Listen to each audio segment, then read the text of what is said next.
Assalamualaikum warahmatullahi wabarakatuh, Bapak Ibu,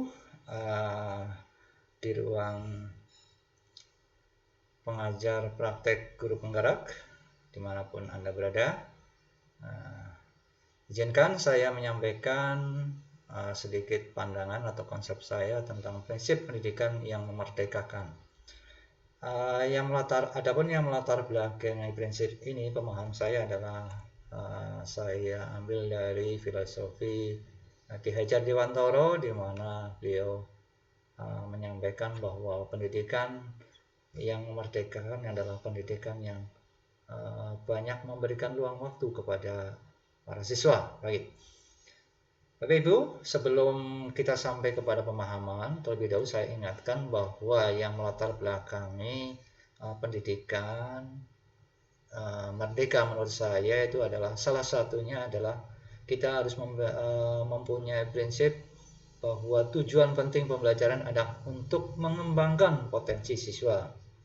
Kemudian yang kedua, pendekatan pembelajaran yang dapat mengembangkan potensi tersebut atau potensi salah satunya adalah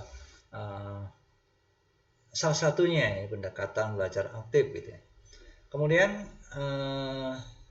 kita perlu memahami tentang pendekatan tersebut, bagaimana cara alur-alurnya menyampaikan pendekatan yang aktif itu yang bagaimana gitu, sehingga siswa benar-benar diberi waktu yang luang untuk belajar begitu. Dari paparan Bapak Ibu semuanya lewat GIMET dalam ruang diskusi, kalau saya boleh sampaikan, ada yang menyampaikan perundang-undangan, kebijakan, sumber daya, kemudian siswa, kekuatan siswa, dan sebagainya. Ini salah satu saya gambarkan, ini saya simpulkan sebagai segitiga pembelajaran merdeka menurut saya ini. Untuk menuju student driven. Ini ada 3 komponen. Yang pertama adalah policy and regulation. Di sini ada kebijakan, peraturan, perundangan, putusan menteri agama atau KMA dan sebagainya. Kemudian ada manajemen proses. Ini ada manajemen sekolah atau madrasah, RKS atau EKM, EDS dan sebagainya, program-program yang dibuat sekolah. Kemudian resource, ini sumber daya, baik sarana prasarana, pelatihan dan sebagainya, arah kebijakannya. Semua ini ketiganya ini mulai dari policy, regulation, manajemen proses, resource, ini tidak lain hanya untuk student driver, yaitu untuk mengembangkan kemampuan atau potensi siswa. Untuk ini semuanya maka diperlukan quality learning, ini experience, yaitu bagaimana guru yang berkualitas dalam mengajar supaya bisa mengembangkan ini.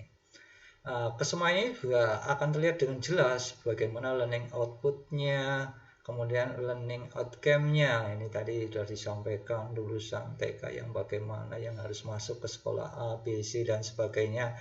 Ada yang tidak menghendaki aturan dan sebagainya karena kondisi. Sebetulnya bisa-bisa saja kalau ibu memang menghendaki sekolah A, ya ibu kondisinya siapkan anak yang seperti kemampuan yang dimiliki oleh sekolah A, sekolah B dan sebagainya, sehingga tidak perlu salah dengan sistem ini. Baik, mungkin itu yang dapat saya sampaikan, gambaran ini belajar merdeka. Nah, ini dari ketiganya ini sangat berpengaruh sekali. Terima kasih. Assalamualaikum warahmatullahi wabarakatuh.